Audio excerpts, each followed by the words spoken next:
উত্তর দিলে বাকি দুইটাও সহজ। আলহামদুলিল্লাহ। আপনার আত্মীয় আমার আত্মীয়, আপনারে আমার এই সময় খবর 3 টুকরা কাফন দিয়া রাখা হইব।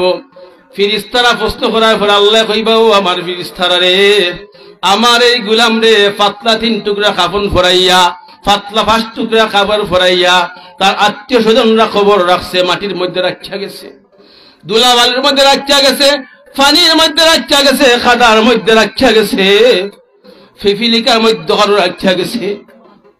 ও ফিরিস্তারা, তোমরা আমার বান্দার সাথে, তোমরা আমার বান্দির সাথে কোন রকমের দুর্ব্যবহার করিও না। ও আমার ফিরিস্তারা, আমার বান্দার পাতলা কাপড় খুলরে, খুলিয়া ওয়াফতিশুহু মিনাল জান্নাহ ওয়ালবিসুহু মিনাল জান্নাহ ওয়াফতাহু লাহু বাবান ইলাল জান্নাহ। ও আমার ফিরিস্তারা, আমার এই বান্দার শরীর লাগি 3 টুকরা পাতলা কাপড়, মাত্র 3 টুকরা পাতলা কাপড় নিয়ে আইছে রে। ও আমার ফিরিস্তারা, আমার এই বান্দারে আমার পক্ষ থাকি জান্নাতের পোশাক ফরাইয়া দিয়ে দাও। দ্বিতীয়বার আল্লাহ ঘোষণা করবা, ও আমার ফিরিস্তারা, আমার এই বান্দা বাড়িতে বড় আরামে ঘুমাইছে রে, তার মায়ার পালং সারিয়া, আরামের বিছানা সারিয়া, তার বাচ্চা সারিয়া, বিবি সারিয়া, তার ছেলে মেয়ে সারিয়া, সব সারিয়া আসছে রে, আমি নিয়ে আইছি। ও আমার ফিরিস্তারা, কবর এমন এক ঘর, যে ঘর একাকী ঘর, যে ঘরে কেউ নাই, আলো বাতাস নাই, যেই ঘরে ফ্যান নাই, যেই ঘরে বিছানা নাই, যেই ঘরে আরামের কোনো ব্যবস্থা নাই, যেই ঘরে কোনো পালং নাই, কোনো বিছনা চাদর নাই, কোনো জাজিম নাই, লেপ তুষক কিচ্ছু নাই।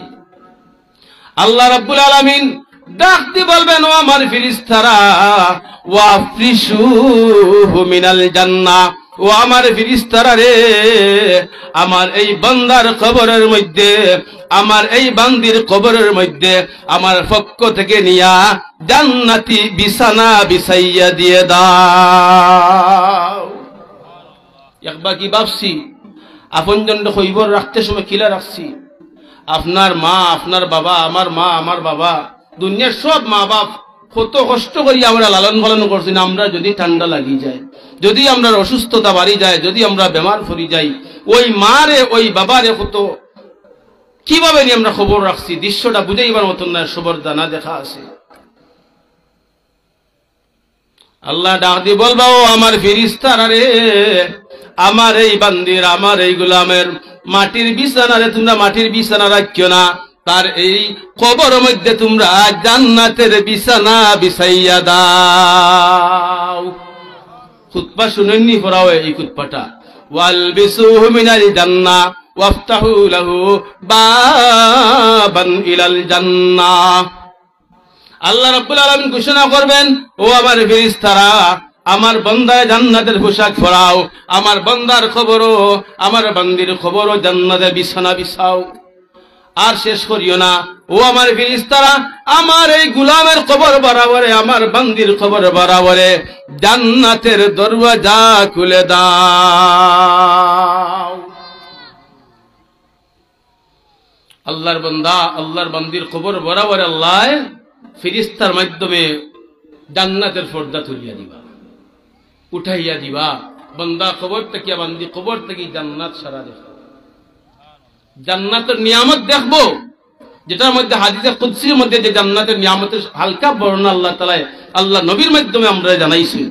আদাতুল ইবাদিয়াস সালিহিনা মা লা আইনুন রাত ওয়ালা উযুনুন সামিআত ওয়ালা খাতারা আলা কলবি বাশার। জান্নাতের নিয়ামতের আলোচনা করতে যাইয়া আল্লাহ তাআলা অতটুকু শুধু কইছেন যে, ও আমার হাবিব সাল্লাল্লাহু আলাইহি ওয়াসাল্লাম, আমার উম্মত, আমার বান্দা বান্দীদের বলে দেন যে আমি আল্লাহ তাদের জন্য এমন জান্নাতের মধ্যে এমন স্পেশাল নিয়ামত রাখছি, যে নিয়ামতের উদাহরণ তারা খুঁজিয়ে পাইতো না, কোন চোখকে কোনোদিন দেখছে না, খান দিয়ে এরকম কথা শুনছে না, অন্তরে অনুভব করতে পারছে না, আমি আল্লাহ কি পরিমাণ দামি দামি নিয়ামত ওই জান্নাত তাদের জন্য রাখছি। বান্দা বান্দি জান্নাত দেখিয়া আফসোস করবা, নিয়ামত দেখিয়া আল্লাহর পক্ষ থেকে জবাব আসবে, নির্দেশ আসবে, ও আল্লাহর গোলাম, ও আল্লাহর বান্দি,